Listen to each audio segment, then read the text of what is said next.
الله وبركاته.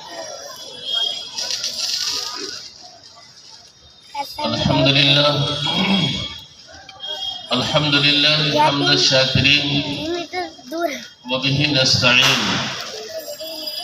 والصلاة والسلام على رسوله الكريم أما بعد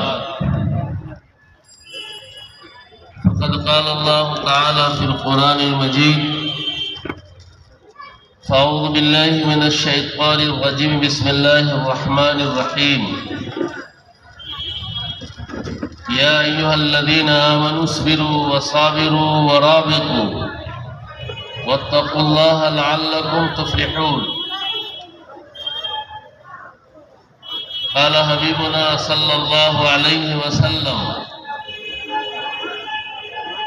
العلم نور.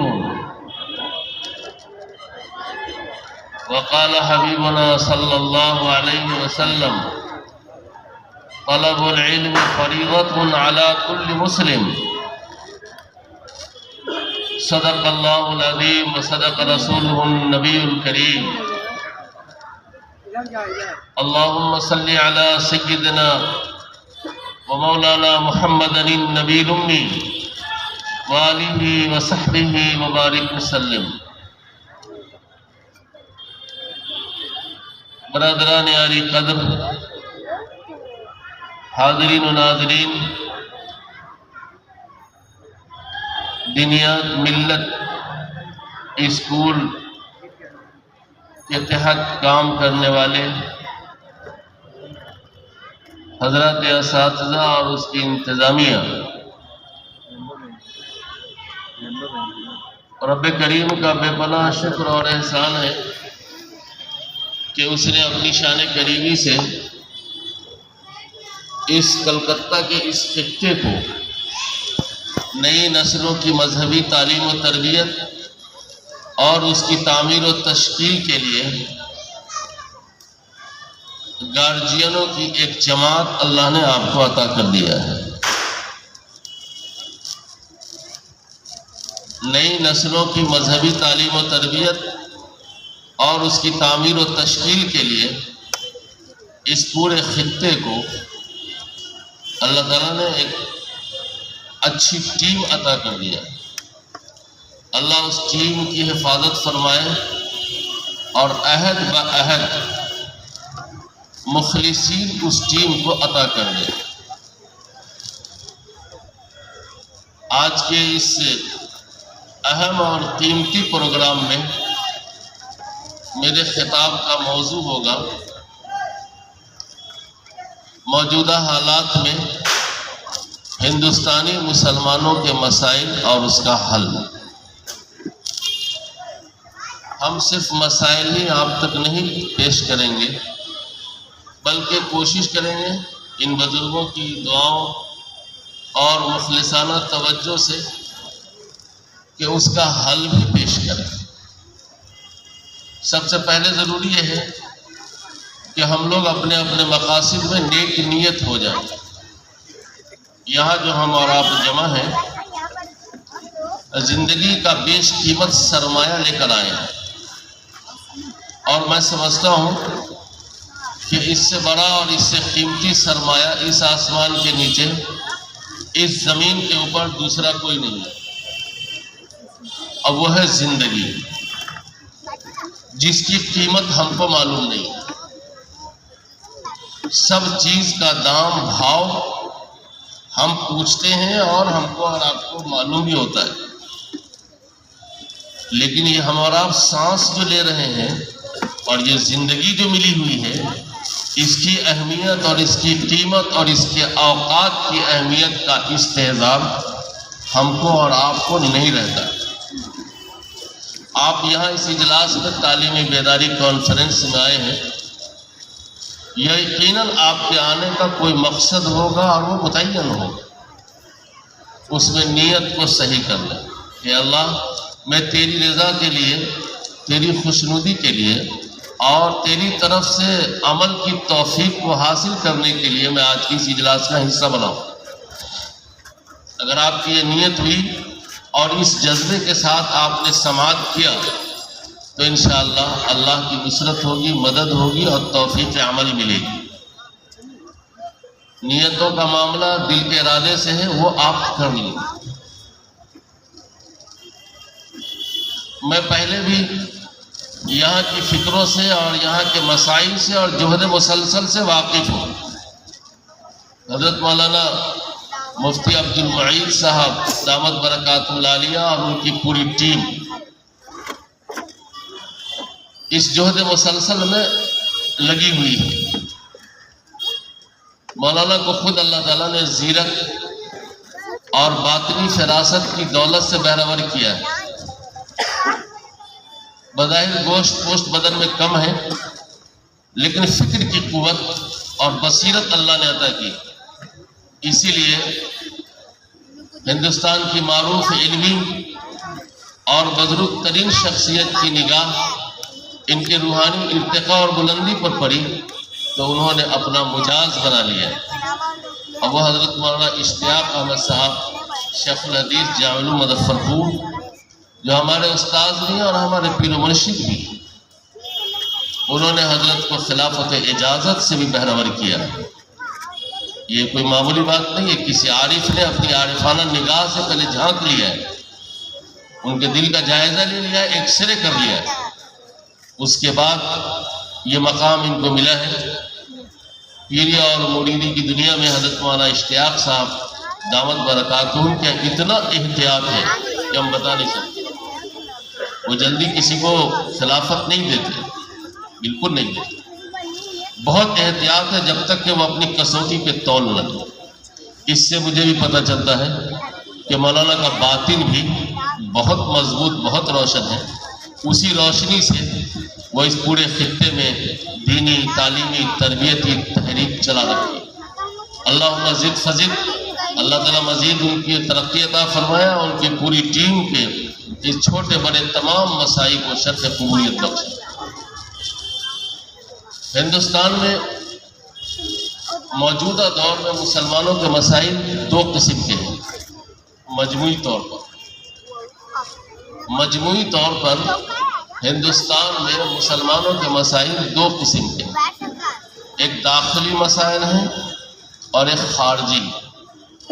آج کی گفتگو میں خارجی بات نہیں ہوگی، ہم صرف داخلی مسائل پر بات کریں۔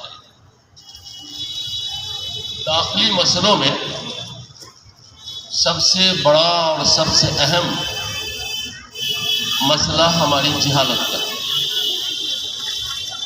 اور ہماری ناواقفیت کا۔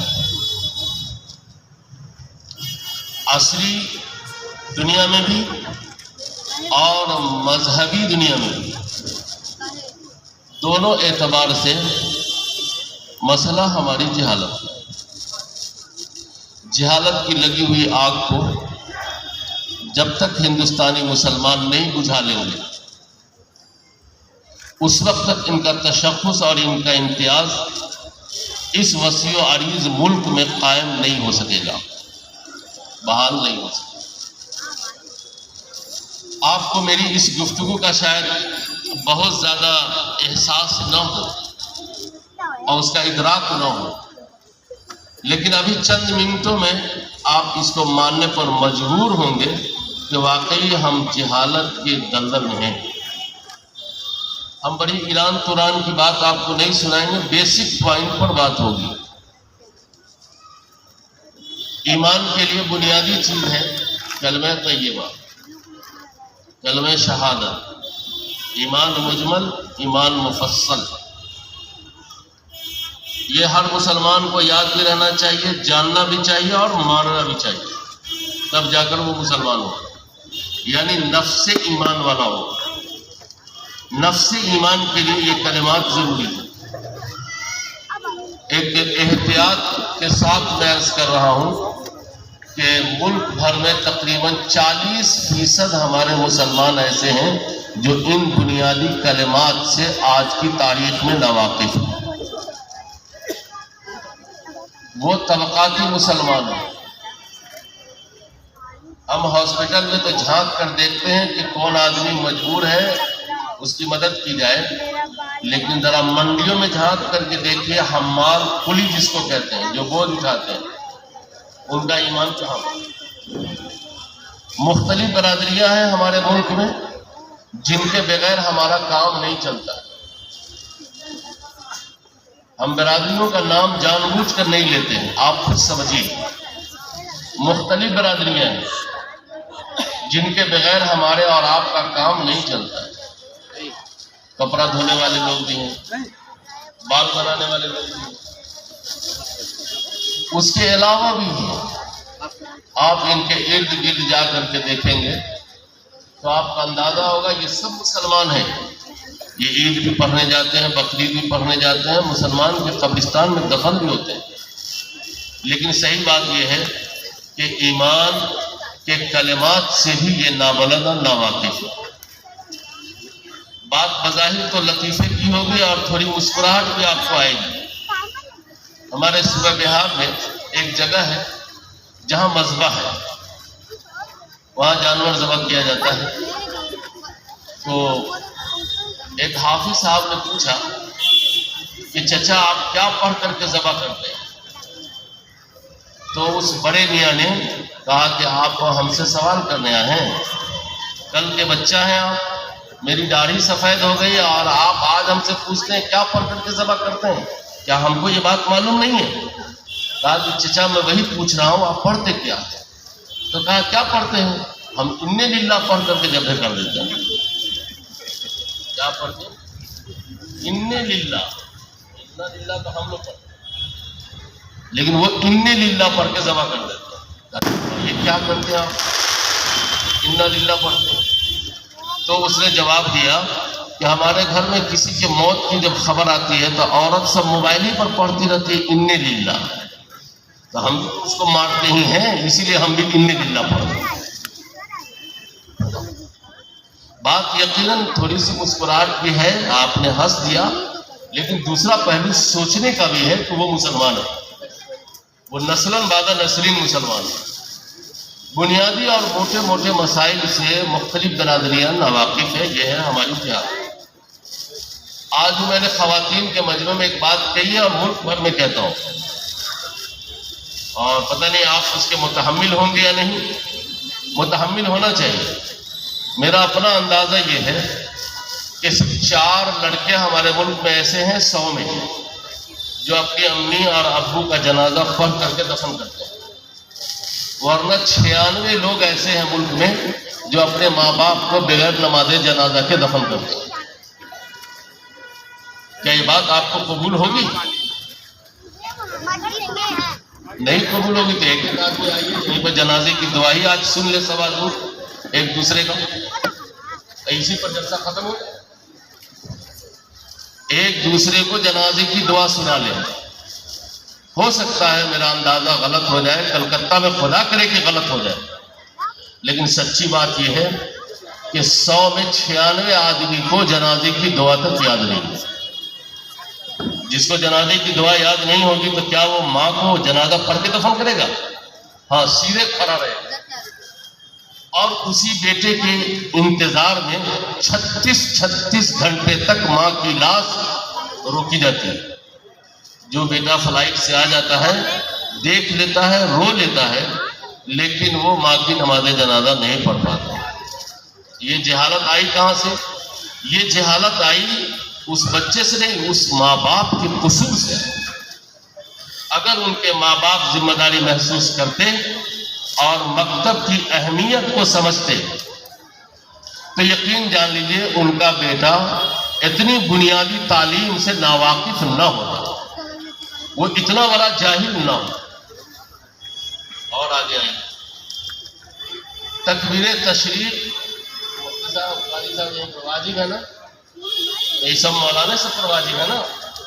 مولانا کی بیوی پر تو واجب ہے نا؟ کیا ارے بھائی یہ تو صرف مردوں پر واجب ہے، عورتوں پر تو واجب نہیں۔ سال میں ایک بار یہ تکبیر ہے جو پڑھی جاتی ہے بقرعید کے موقع پر، قربانی سے پہلے بھی اور قربانی کے بعد تک۔ یہ تکبیر بھی چند ہی لوگوں کو یاد ہے، یا جماعت میں جو لوگ جماعت کے ساتھ نماز پڑھتے ہیں تو وہ امام کے ساتھ وہ تکبیر پڑھ لیتے ہیں، ورنہ وہ تکبیر بھی یاد نہیں، کیونکہ سال کی وہ عبادت ہے، وہ تسبیح ہے، وہ تکبیر ہے۔ اور عورتوں کو تو پتہ نہیں یاد ہے کہ نہیں، وہ اللہ جانتا۔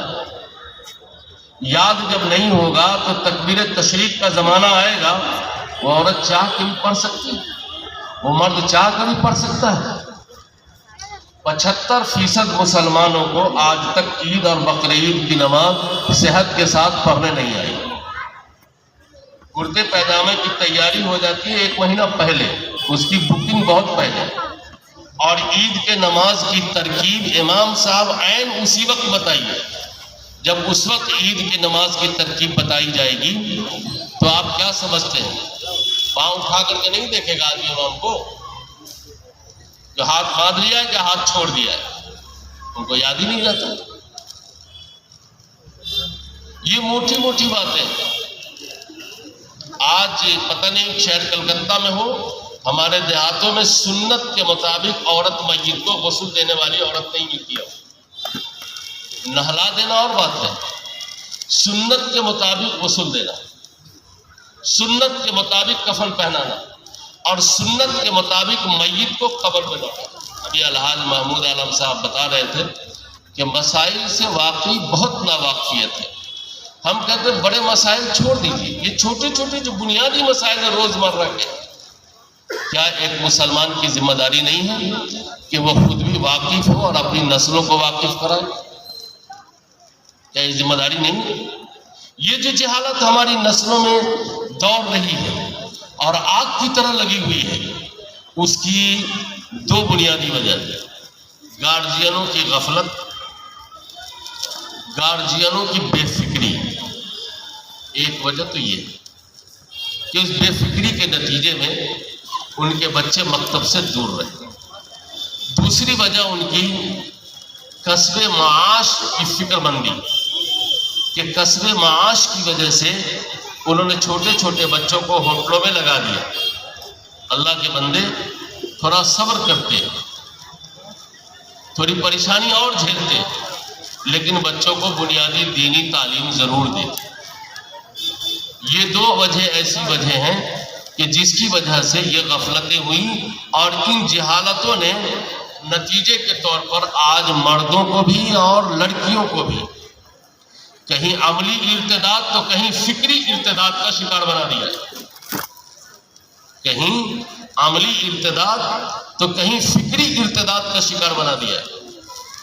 یہ جو ماں کا مکتب تھا، ماں جس کی گود کو سب سے پہلی یونیورسٹی اور پہلا جامعہ کہا جاتا ہے، یہ مکتب بند ہے، اکثر و بیشتر گھروں میں بند ہے۔ اس بند ہونے کے نتیجے میں ہمارے بچوں اور ہماری بچیوں نے ایمانیات کو، اسلامیات کو اور بنیادی چیزوں کو جس کو گھر میں سیکھنا تھا وہ نہیں سیکھ سکے۔ کیوں؟ اس لیے کہ ماں میں وہ اہلیت نہیں ہے، باپ میں وہ اہلیت نہیں ہے، وہ صلاحیت نہیں ہے۔ تو جہالت کی لگی آگ، جب جہالت کی آگ لگے گی تو مجموعی طور پر پوری قوم بے وزن ہو جائے گی۔ میں ایک ایک پوائنٹ کو اگر گناؤں تو اسی میں آدھا گھنٹہ چلا جائے گا۔ کل ملا کر کے مجموعی نقصان جو ہوگا وہ یہ کہ قوموں کے بیچ میں ملت اسلامیہ کا امتیاز اور اختصاص فیمس ہو کر آ جائے گا، وہ باقی نہیں رہے۔ تو مذہبی تعلیم میں بھی اور عصری تعلیم میں بھی کوانٹٹی تو آ رہی ہے، کوالٹی نہیں آ رہی۔ ایک لڑکا اچھا خاصا ذہین ہوتا ہے، پڑھنے کی پوزیشن میں ہوتا ہے، وہ IAS IPS کر سکتا ہے، وہ بھی میری ضرورت ہے۔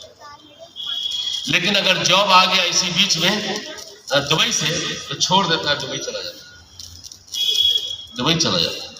یاد رکھیے، جب مال و زر کی ایسی حرص ہوگی اور اس کا مقابلہ علم سے کریں گے اور علم کو مرجوح کر دیں گے اور دولت کو ترجیح دیں گے تو پھر وہ قوم بہت باوزن، بہت مضبوط نہیں ہو سکے، اور اس قوم کو سربلندی اور درخشانی نہیں مل سکتی، بالکل نہیں مل سکتی۔ تو سب سے بڑا مسئلہ ہے ہمارے ہاں تعلیم۔ اس ہماری جہالت کو ختم کرنا ہم سب کی ذمہ داری۔ ہماری زندگی کے آمدنی میں تقریباً ہر چیز کا بجٹ متعین ہوتا ہے۔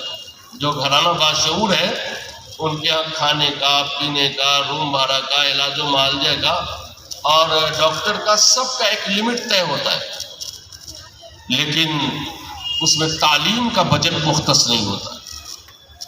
تعلیم کے لیے اپنی آمدنی سے بجٹ متعین کیجیے کہ میں اتنے پیسے اپنی آمدنی کا اپنے بچوں کی تعلیم پہ خرچ کروں گا۔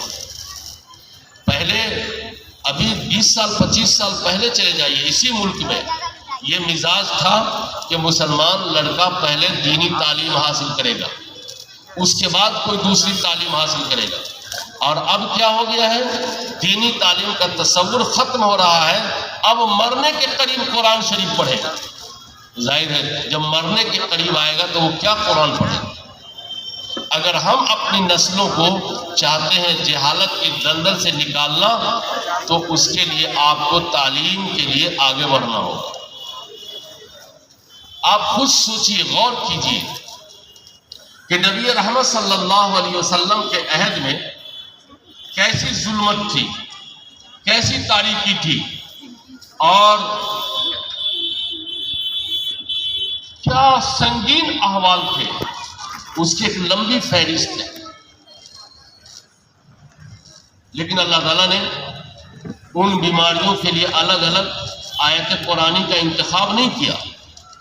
سب سے پہلے جس آیت کا انتخاب کیا وہ آیت ایجوکیشن، وہ تعلیم سے متعلق۔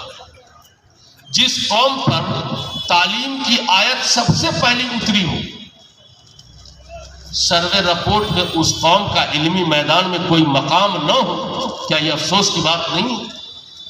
موجودہ سروے رپورٹ سے معلوم ہوتا ہے کہ اس دنیا میں یہودی سب سے زیادہ پڑھنے والی قوم ہے، دوسرے نمبر پر عیسائی ہے، اور تیسرے نمبر پر کیا بلکہ ہمارے اور آپ کا تو کوئی نمبر ہی نہیں۔ کیا یہ ہمارے لیے افسوس کی بات نہیں کہ جس قوم پر اور جس قوم کے آخری پیغمبر پر سب سے پہلی آیت اترتی ہو تعلیم سے متعلق، اور وہی قوم تعلیم سے غافل ہو، بنیادی تعلیم سے غافل ہو؟ تعلیم کے میدان میں آنا ہوگا۔ آج کا جو دور ہے وہ دور لاٹھی پہنے، تیر تلوار بارود بندوق سے پہلے نظریات و افکار کی جنگ ہے، نظریات و افکار کی جنگ ہے، اور فکری جنگ کو ڈنڈوں سے نہیں جیتا جا سکتا ہے، وہ علم اور استدلال کی قوت سے جیتا جا سکتا ہے۔ اور جب تک فکری قوت علم کے بغیر نہیں بن سکتی، یہ میں نے بہت آگے کی بات کہہ دیا، ہم کو تو بیسک ہی میں رہنا ہے۔ میں یہ چاہتا ہوں کہ اس وقت جتنے لوگ یہاں موجود ہیں ایک پیغام لے کر جائیں کہ ہم اپنے گھر سے جہالت کو نکال لیں گے۔ جہالت ہماری نئی نسلوں میں نہیں رہے گی۔ اصلی تعلیم بھی ہمارے بچے پڑھیں گے، لیکن اس سے پہلے دین اسلام کو سیکھ لیں گے، اور جو دعائیں بچپن میں یاد ہو جائیں گی وہ بچپن میں بھولی نہیں جا سکتی۔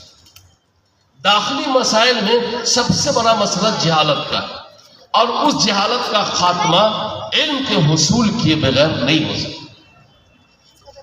زندہ قومیں دنیا کو بیساکھی دیتی، خود بیساکھی لیتی نہیں۔ اگر آپ زندہ قوم اور اس ملک میں زندگی کے ساتھ رہنا چاہتے ہیں تو تعلیم کے میدان میں خود کفیل ہونا ہوگا۔ خود کفیل ہونے کی فکر کیجیے۔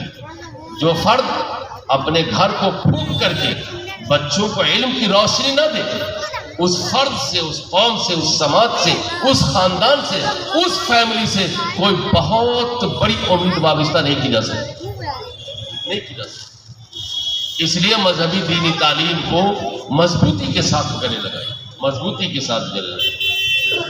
قرآن کی جب یہ آیت پہلے اتری تو نبی رحمت صلی اللہ علیہ وسلم نے مکہ المکرمہ میں سب سے پہلے مکتب قائم کیا، اور 39 لڑکوں نے اس مکتب میں دار ارقم میں ایڈمیشن لیا۔ 40واں آدمی جس نے ایڈمیشن لیا ان کا نام سیدنا عمر فاروق ہوا بعد میں، اس وقت تو عمر ہی تھے. یہ مکتب میں ایڈمیشن لیے ہوئے آدمی ہیں سیدنا عمر فاروق. اور جب مدینہ منورہ تشریف لے گئے تو رسول اللہ صلی اللہ علیہ وسلم کے پاس اپنا گھر نہیں تھا. حضرت ابو ایوب انصاری رضی اللہ تعالیٰ عنہ کے یہاں مقیم ہوئے، اور حضرت ابو ایوب انصاری رضی اللہ تعالیٰ عنہ نبی رحمت صلی اللہ علیہ وسلم کے میزبان ہوئے. یہ طبہ شاہ والی بھی ایک روایت ہے کہ وہ علماء کے ساتھ گئے تھے، انہوں نے بتایا، مکان بنایا، کہا کہ یہ محمد صلی اللہ علیہ وسلم تشریف لائیں گے تو ان کو دے دیا جائے گا. تو نسلاً بعد نسلیں وہی مکان حضرت ابو ایوب انصاری رضی اللہ تعالیٰ عنہ کے حصے میں آیا، اور اسی مکان میں حضور صلی اللہ علیہ وسلم ٹھہرے. تو اس اعتبار سے علماء کہتے ہیں کہ یہ گھر بھی حضوری کا اصلاً تھا، لیکن باضابطہ گھر حضور پاک صلی اللہ علیہ وسلم کا وہ نہیں تھا. اگر وہ گھر ہوتا تو حضور اسی پر قابض ہوتے، دوسرے حجرے نہ بنائے گئے. اپنا گھر نہیں تھا. جب کوئی آدمی ہجرت کر کے کہیں جاتا ہے تو سب سے پہلے اپنے آشیانے کی فکر کرتا ہے، لیکن نبی رحمت نے سب سے پہلے خدا کے گھر کی فکر کی. اس میں بھی ایک پیغام ہے ہمارے لیے کہ جب مسلمانوں کی کہیں آبادی منتقل ہو رہی ہو تو ابتدائی مرحلے میں سب سے پہلے مسجد کی زمین لے لی جائے، چاہے بنے کبھی بھی. لیکن جب آبادی بڑھ جائے گی تو اس وقت زمین لینا بھی مشکل بن جائے گا. شروع ہی میں زمین لے لی جائے. اس لیے کہ اللہ کے رسول جب مدینہ ہجرت کر کے گئے تو وہاں پر باغات تھے، اور اس وقت کے لوگوں کی کچھ قبریں وہاں پر تھی، اور سب سے پہلا کام مسجد نبوی کی تعمیر کر دیا. مسجد نبوی کی تعمیر کے بعد جو فارغ ہوئے تو اللہ کے رسول صلی اللہ علیہ وسلم نے مدرسۃ الصفہ قائم فرمایا، اور مدرسے کی سطح کو مسجد کی سطح سے اونچا رکھا. ہمارے یہاں خود کلکتے میں اگر کوئی آدمی مسجد بنائے اور مدرسے کو اونچا کر کے دکھلا دے ذرا، اگر مسجد سے مدرسہ اونچا ہو گیا تو پھر خیریت نہیں، ان کی خیریت نہیں ہے پھر. لیکن سوچو تو صحیح، کتنے لوگ حج میں گئے ہوں گے، عمرہ میں گئے ہوں گے، کیا آپ نے نہیں دیکھا ہے کہ مسجد نبوی نیچی ہے اور مدرسہ اونچا ہے؟ اللہ کے رسول کا یہ عمل کیا یوں ہی ہے؟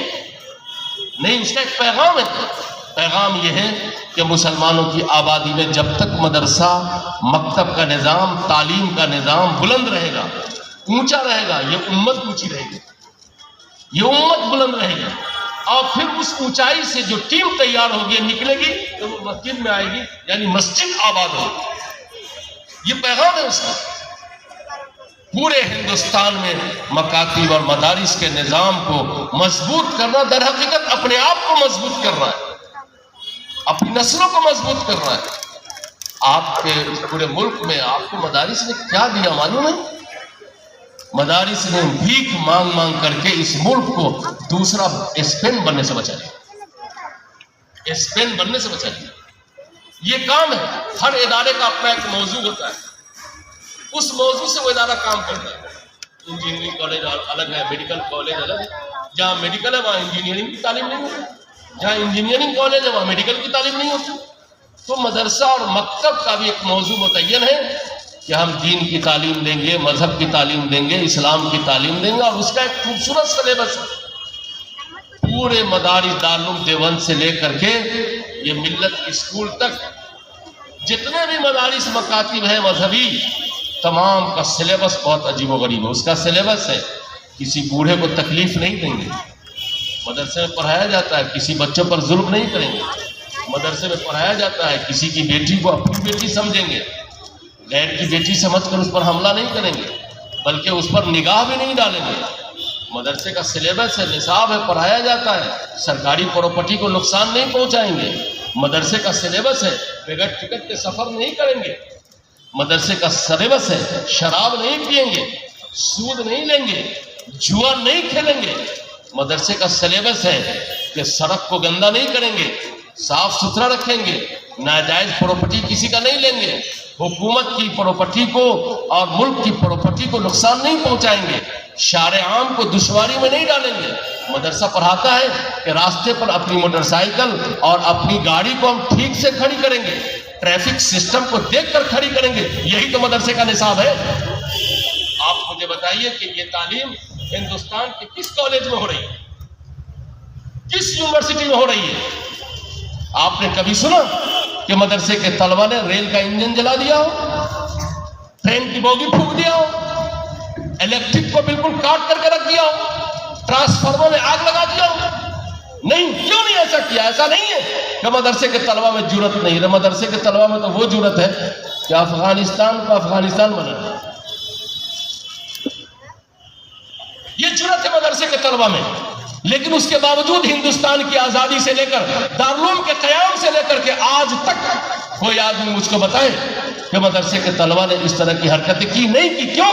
اس لیے کہ اس کا سلیبس اس کا سلیبس ہے. ہندو بھائیوں کو برا بھلا نہ کہو، ان کے مذہبی رہنماؤں کو برا بھلا نہ کہو، ان کے بتوں کو برا بھلا نہ کہو، ان کے مندر کی طرف پھر کر کے پان کا پک بھی مت پھینکو. یہ سارا مدرسے کا سلیبس ہے. مدرسے میں یہ پڑھایا جاتا ہے. ہم لوگوں نے سمجھا کہ صرف آذان کی تعلیم دی جاتی ہے، نماز کی تعلیم دی جاتی ہے. اصل تو مدرسے کا یہ نظام ہے، یہ نصاب ہے کہ بلا ٹکٹ سفر کرنے کو مدرسہ منع کرتا ہے. یہ حرام ہے، ناجائز ہے، نہیں سفر کیا جا سکتا. گری پڑی چیز اگر راستے میں کسی کی نظر پڑی تو مدرسہ اٹھانے سے منع کرتا نہیں. یہ لقطہ کے احکام ہے. بزنس کا کورس پڑھایا جاتا ہے، دھوکہ نہیں دینا ہے، ملاوٹ نہیں کرنا ہے. ملاوٹ کرنے والا ملعون ہے، ملاوٹ کرنے والا محمد رسول اللہ صلی اللہ علیہ وسلم کا نہیں ہے. یہ ساری چیزیں مدرسے کا نصاب ہے، مدرسے کا سلیبس ہے. یہ مدرسہ پڑھاتا ہے. جب یہ تعلیم ہوگی، ہم میں اور آپ میں اس تعلیم پر عمل ہوگا، تو بھلا بتائیے اس قوم کا اثر بڑھے گا یا گھٹے گا؟ اس قوم کی تاثیر بڑھے گی یا گھٹے گی؟ یہ اس وقت بڑھے گی جب ہمارے پاس علم بھی ہو اور عمل بھی ہو. تو مدرسہ تو حضور پاک صلی اللہ علیہ وسلم نے اسی لیے، اور اللہ کے رسول صلی اللہ علیہ وسلم نے مدرسہ قائم کیا، بچوں کا داخلہ لیا تو اس میں کھانے پینے کا بھی نظام رکھا. حضور آتی تھی. ڈاکٹر حمید اللہ بھٹ نے اپنی تحقیق سے لکھا ہے کہ کھجور آتی تھی تو اس کو ٹانگ دیا جاتا تھا، اور اللہ کے رسول آتے تھے صلی اللہ علیہ وسلم تو لکڑیوں کے ذریعے سے کھجور کو چیک کرتے تھے. جو خراب کھجور ہوتی تھی گرا دیتے تھے، اور جو اچھی کھجوریں ہوتی تھی صفہ کے طلبہ کو کھانے کے لیے دیتے تھے. ہمارے یہاں کہ بیٹے کا ولیمہ ہوا، بچے کو کوئی دعوت نہیں، بچ گیا دودھ ایک تو بھیج دو مدرسہ. دودھ ایک بچ گیا تو کہاں ضائع کرو گے؟ مدرسہ میں بھیج.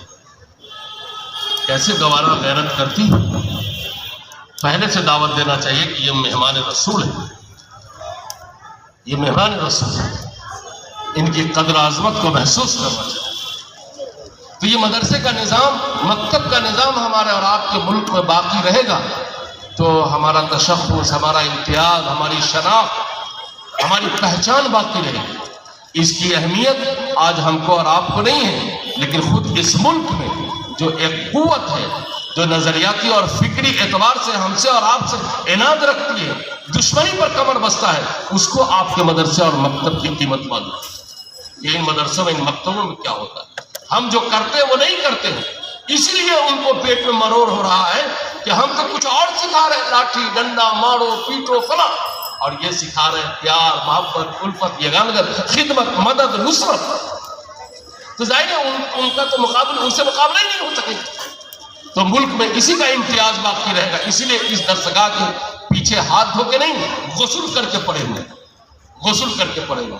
ہمارے اور آپ کی ذمہ داری بنتی ہے کہ ان تعلیم گاہوں اداروں کی قدر کریں، اپنے گھر میں جہالت کی لگی ہوئی آگ کو بجھائے ختم کریں، اور جہالت کی لگی ہوئی آگ علم سے بجھائیں، اور اپنی نئی نسلوں کو بیسک اور بنیادی تعلیم سے جوڑیں. دوسرا اہم اور بنیادی مسئلہ جو ہمارا داخلی ہے وہ ہے آپس میں ایک دوسرے کو برداشت کرو. برداشت کرو. یہ مسلمان بہت بہادر ہے، لیکن اپنے بھائی کے خلاف، اپنی بیوی کے خلاف، اپنے بہنوئی کے خلاف، اپنے چچا کے خلاف، اپنے پڑوسی کے خلاف. یہی مسلمان جب ایئرپورٹ پہ جاتا اور پلیٹ فارم پر جاتا تو معلوم ہوتا ہے 7 خاندان مر گیا، ایسا یتیم کی طرح کھڑا رہتا ہے. اور محلے میں آتا ہے تو کہتا لاؤ ہم اس سے پھڑچھا لیں گے. میرے بھائیوں، آپس میں تحمل اور برداشت کی صلاحیت پیدا کیجیے. تحمل، برداشت.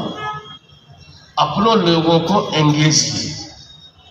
اپنے لوگوں پر کے حالات پر صبر کریں گے تو محبت قائم رہے گی، الفت قائم رہے گی، مضبوطیاں پیدا ہوں اور اس سے اتحادی قوت جمع ہوگی. ہم اور آپ مضبوط رہیں گے. لیکن اگر ہم ہاتھ کھینچنے کے بجائے ٹانگ کھینچنے کا مزاج بنا لیں گے تو یاد رکھیے ایک کھڑا آدمی منہ کے بل گر جائے گا، لیکن ہاتھ کھینچنے والے جب بنیں گے تو ایک پڑا ہوا آدمی کھڑا ہو جائے گا. اپنی سوچ، اپنی فکر، اپنا مزاج یہ بنائیے کہ اگر کسی نے محلے میں پان کی دکان کھول دیا ہے، آپ جا کے شکریہ ادا کیجیے، بابو اللہ تم کو روزی دے، اللہ تم کو خوش رکھے. تم نے دکان نہیں کھولا بلکہ تم نے اپنا منہ کھولا. میرا اپنا ذاتی عمل یہ ہے کہ میں چھوٹی چھوٹی دکانوں سے اور ٹھیلے والوں سے میں سامان خریدتا ہوں. کیوں؟ اس لیے خریدتا ہوں کہ یہ لوگ سڑک پر نکلے ہیں اس لیے کہ گھر میں روٹی پک جائے گی، بچے کھا لیں گے، بیوی کھا لے گی، عید ہو جائے گی، بقرعید ہو جائے گی. مال میں نہیں جاتا ہوں کہ یہ تو دولت پہ دولت جمع کرنے کے لیے آئے ہوئے. ان کے یہاں مسئلہ بچوں کی پرورش کا نہیں ہے، لیکن ٹھیلے والوں کا حال یہ ہے کہ ان کے یہاں بچوں کی پرورش کا مسئلہ ہے، ان کی تعلیم اور تربیت کا مسئلہ ہے. تو اگر کوئی دکان لگاتا ہے تو بجائے ناراض ہونے کے اس کو مبارکبادی دیجیے، اس کو خوش کیجیے اور یہ کہیے کہ آپ نے قریب میں دکان کھول لیا ہے، میں بلڈنگ سے آؤں گا اور فوراً لے لوں گا. یہ دکان نہیں تھی. اگر کوئی آدمی مدرسہ کھول رہا ہے تو اس سلسلے میں بھی چپکرش اور دوری پیدا کرنے کی ضرورت نہیں ہے. ان کی بھی رہنمائی کیجیے کہ بابو کام کا بہت کرنا ہے، ہم سارا کام نہیں کر سکتے. آپ ماشاءاللہ آگے بڑھے ہیں تو ہم آپ کو اپنا ہی آدمی سمجھتے ہیں. آپ کام صحیح سمت میں، صحیح خطوط میں کیجیے، تب جا کر کے کام آگے بڑھے گا. لیکن اگر ٹانگ کھینچنے کا مزاج رکھیں گے جیسا کہ ابھی ہے، ہمارے لوگ منہ کے بل گر جائیں گے. ایکسپٹ کیجیے، مانیے. حالات آئے تو صبر کیجیے، برداشت کیجیے. اللہ تعالیٰ نے قرآن کی اس آیت میں ایمان والوں سے مطالبہ کیا، اے ایمان والوں اس لیے صبر کرو، وصابروا، صبر کی تلقین کرو، ورابطوا، اور جب حالات آئیں تو جم جاؤ، ڈٹے رہو، بھاگو نہیں. واتقوا اللہ لعلکم تفلحون، اور اللہ سے ڈرتے رہو. اللہ سے ڈرو گے تو یقیناً تم ہی فلاح پاؤ گے، تم ہی کامیاب ہو. تو حالات چاہے جیسے بھی ہو، گھر کے ہو کہ محلے کو ہو، صبر کا مزاج بنائیے، صبر کا مزاج بنائیے، صبر کا مزاج بنائیے. اپنوں میں برداشت کی صلاحیت پیدا کیجیے. برداشت، ہم ہر جگہ صبر کر کے چلے آتے ہیں، اپنے گھر میں برداشت نہیں کرتے، جس کی وجہ سے ہر آج چکنا چور ہے. صورتحال یہ ہے کہ مکان کی دیوار بھی اچھی ہے، ٹائلس بھی خوبصورت لگے ہوئے ہیں اور اس میں کھڑکیاں بھی بڑی اچھی لگی ہیں، دروازے بھی ڈیزائن کے، صوفے بھی بہت اچھے ہیں، لیکن بہت اندر جا کر کے جھانک کر دیکھیے گا تو معلوم ہوگا کہ دل زخمی، کسی کا دل کسی سے ملا ہوا نہیں. اور جو فیملی، جو خاندان آپس میں مل کے نہیں رہتی ہے، اس کا وبال موت سے پہلے 2 ہے، دنیا ہی مل جائے گا. نمبر 1 عمر میں برکت نہیں ہوگی، نمبر 2 روزی میں برکت نہیں ہوگی.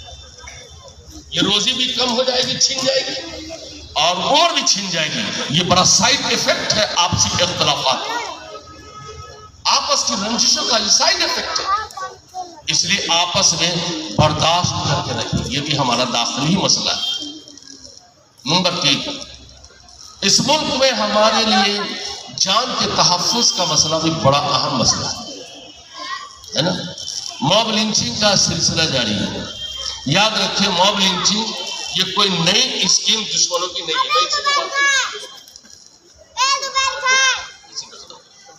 موب لنچنگ کے جو مسائل ہیں وہ کوئی نئی اسکیم دشمنوں کی نہیں ہے. موب لنچنگ کا سلسلہ نسب ابو جہل سے ملتا ہے. موب لنچنگ کا سلسلہ نسب ابو جہل سے ملتا ہے.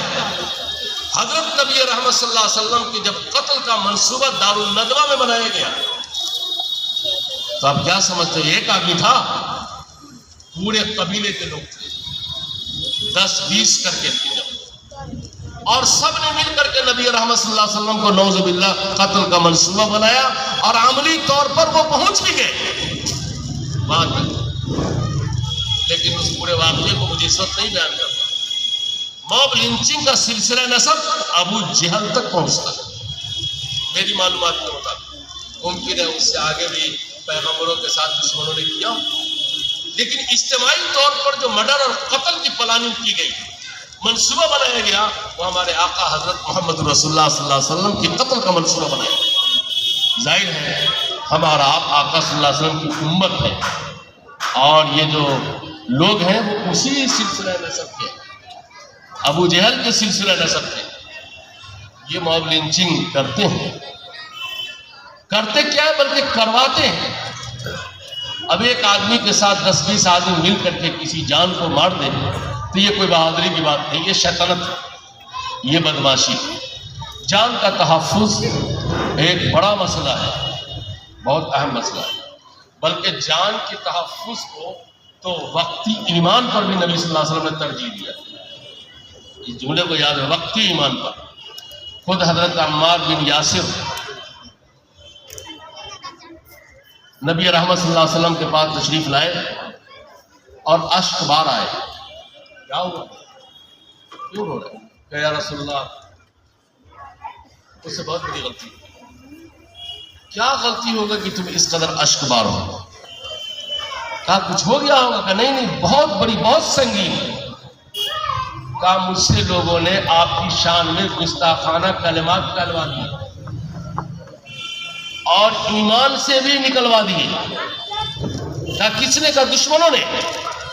تو نبی رحمت صلی اللہ علیہ وسلم نے فرمایا کہ اس وقت تمہارے دل کا حال کیا ہے؟ الحمدللہ میرا دل مطمئن ہے۔ حضور نے فرمایا الحمدللہ تم ایمان والے۔ اور آگے فرمایا کہ ایسے حالات اگر پیدا بعد میں بھی ہو جائے تو تم اسی طرح سے اپنی جان بچا لینا، تم اسی طرح سے جان بچا لینا۔ وقتی طور پر پریشر میں، دباؤ میں اور ظلم و ستم کی بنیاد پر اگر آپ کا دشمن آپ سے کفریہ کلمات اگر نکالے اور آپ کا دل اپنے ایمان پر مطمئن ہو تو آپ ایمان سے نہیں نکل سکتے۔ شریعت اسلامیہ نے جان کی حفاظت کے لیے کس قدر فکر مندی دی ہے۔ ہمارے اور آپ کی ذمہ داری ہے کہ ملک کا موسم، ملک کے حوال اچھے نہ ہو تو ہم تنہا سفر کرنے سے گریز کریں، کوشش کریں کہ ساتھیوں کے ساتھ جائیں، پلاننگ بنائیں۔ اچانک کبھی کوئی بات ہو تو الگ بات ہے، لیکن عمومی حالات میں سفر تنہا نہ کریں، بلکہ ہم شریعت کا مزاج بھی ہے کہ سفر کرنے والا آدمی تنہا نہ جائے، مزاج بھی شریعت کا ہی ہے۔ لیکن جان کی حفاظت کے لیے بہت فکر کی ضرورت ہے۔ اسی لیے بعض موقع پر شریعت اسلام نے حرام چیز کو بھی کھانے کی اجازت دے دی، لیکن یہ بات نارمل حالات کے لیے نہیں ہے۔ خاص حالات اگر ہو جائیں تو حرام چیز کو بھی کھانے کی اجازت دے دی ہے اور جان بچانے کا حکم دیا۔ اس قدر اسلام کی نگاہ میں جان کا تحفظ ہے، اس لیے کہ یہ جو ہماری باڈی ہے، اس باڈی کے ہم اور آپ مالک نہیں ہیں، ہم اور آپ امین ہیں۔ اگر مالک ہوتے تو ہم حالات سے جوجھ کر کے خودکشی کر لیتے ہیں، جنت میں چلے جاتے۔ کیا ضرورت تھی مدرسہ کا ٹینشن سنبھالنے کی، اور کیا ضرورت تھی اتنا ٹینشن لینے کی؟ لیکن ہم اور آپ خودکشی نہیں کر سکتے، اس لیے کہ خودکشی کرنا اللہ کی امانت پہ خیانت کرنا۔ اس سے بدترین انسان کون ہوگا جو اللہ کی پراپرٹی میں خیانت کرے؟ اور یہ پوری باڈی اللہ کی دی ہوئی اہم پراپرٹی، لہذا حالات چاہے جتنے سنگین ہو جائے ہم خودکشی تو نہیں کر سکتا، نہیں کرنا چاہیے۔ لیکن اس کے علاوہ ہمارے مسلم معاشرے میں بھی نوجوان لڑکوں میں، نوجوان لڑکیوں میں خودکشی کے احوال بڑھتے جا رہے ہیں۔ یہ معمولی بات پر شادی نہیں ہوئی، اب فلاں لڑکی سے خودکشی کر لیا، نمبر کم آیا خودکشی کر لیا، فیل ہو گیا خودکشی کر لیا۔ ارے فیل ہو گیا خودکشی کر لیا، اس سے زیادہ تو تم نے اب ظلم کیا ہے۔ وہاں تو نمبر کی کمی کا مسئلہ تھا، یہاں تو تم نے جان تک گنوا دیا۔ اس کی اجازت نہیں ہے، اس کی اجازت نہیں ہے. کیوں؟ اس لیے کہ اس پوری پراپرٹی کے ہم امین ہیں، مالک نہیں ہیں. اگر مالک ہوتے تو کچھ کر لیتے.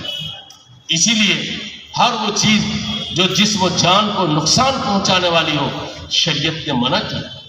آخر کیا بات ہے کہ پانی کو دیکھ کر پینے کا حکم دیا گیا، بیٹھ کر پینے کا حکم دیا گیا. آج کے سائنسداں کہتے ہیں کہ جو آدمی کھڑا ہو کر پانی پیتا ہے صرف ایک کڈنی میں پانی جاتا ہے، دونوں کڈنی میں پانی نہیں جاتا.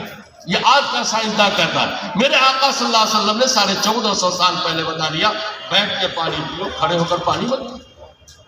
کیونکہ آقا صلی اللہ علیہ وسلم تو سائنس بتانے نہیں آئے تھے، وہ تو شریعت بتانے آئے تھے. لیکن اسی شریعت میں ان کی سائنس چھپی ہوئی تھی، تو انہوں نے اسی پر ریسرچ کیا تو رزلٹ آیا کہ کھڑے ہو کر پانی پینے سے ایک کڈنی میں پانی جاتا ہے، دوسرے کڈنی میں پانی نہیں جاتا.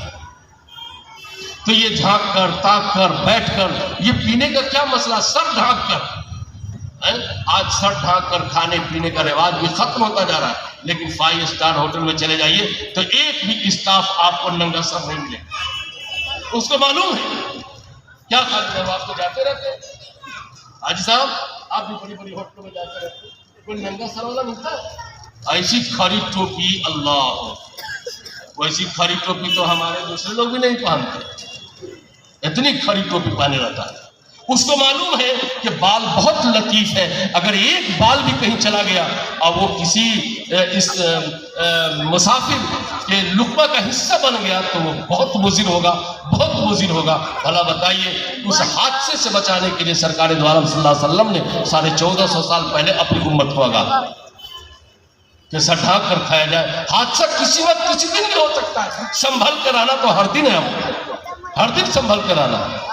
تو جان کی بڑی اہمیت ہے، جسم کی بڑی اہمیت ہے. حالات میں جان کی حفاظت کے لیے ہم کو خود اپنے تیاری بھی رکھنے کی ضرورت ہے. لیکن آج مسلمانوں کا حال یہ ہے کہ ان کے گھر میں ایک ڈنڈا نہیں ملتا ہے، ایک چھپکلی کو مارنے کا کچھ نہیں ملتا، کچھ بھی نہیں ملتا. اس کے باوجود بھی کہا جاتا ہے مسلمان ایسے ہیں، ویسے ہیں، ویسے ہیں.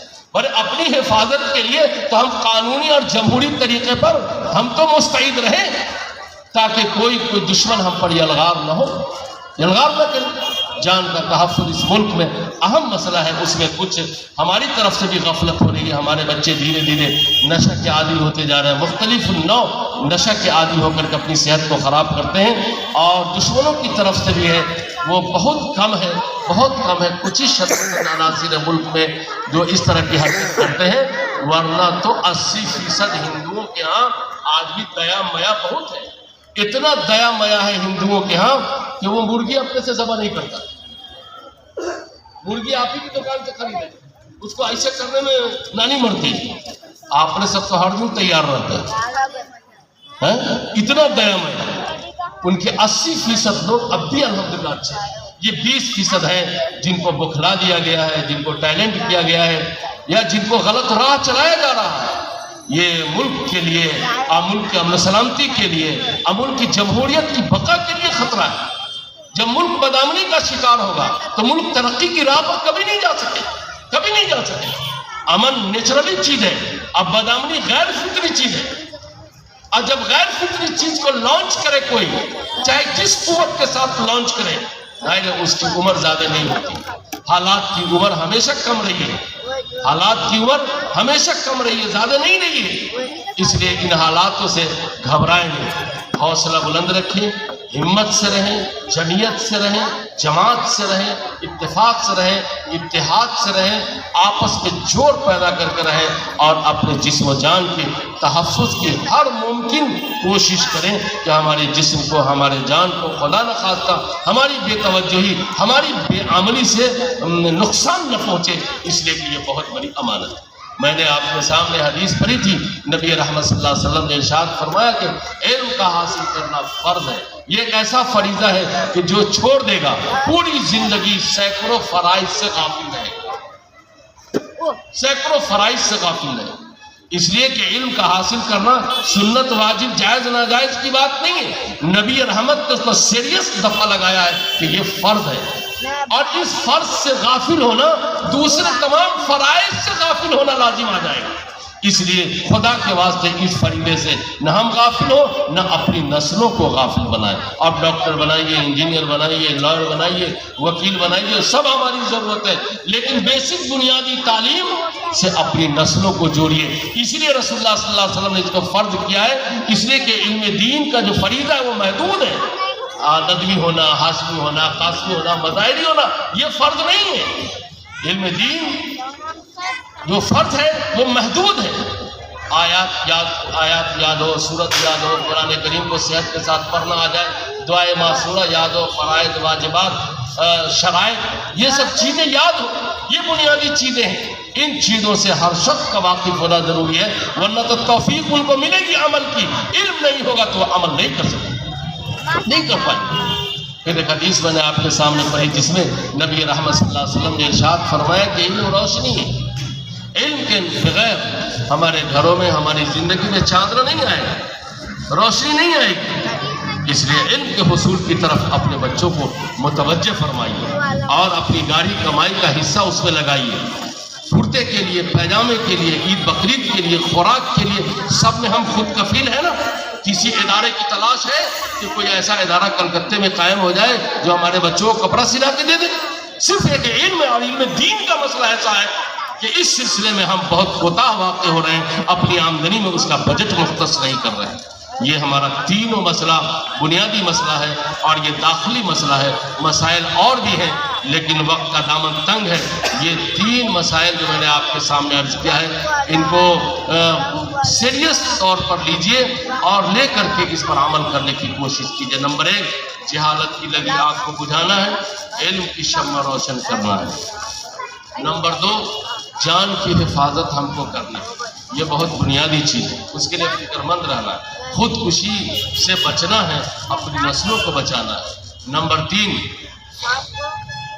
ٹانگ کھینچنے کا مزاج چھوڑ دیجیے، ہاتھ کھینچنے کا مزاج بنائیے. اپنے آپس میں، خاندان میں، فیملی میں سنبھل کے برداشت کر کے جینا سیکھیے. ہمارے آپ کے یہاں ڈرائیور ہے، ڈرائیور کو لوگ سمجھتے ہیں کہ یہ بہت اچھے لوگ نہیں ہوتے، لیکن ہم تو ڈرائیوری سے سبق حاصل کیا. اتنا عقل مند ہے ڈرائیور کہ ہائی وے پر چلتا ہے، دونوں طرف سے گاڑی جا رہی تیزی کے ساتھ، دور سے دیکھے گا تو معلوم ہوگا کہ اب یہ ٹکرا جائے گی گاڑی، لیکن اتنا عقل مند ہے کہ ذرا سا سائڈ لے لیتا ہے، خود بھی بچتا ہے، گاڑی کو بھی بچا لیتا ہے اور رفتار بھی بچا لیتا ہے.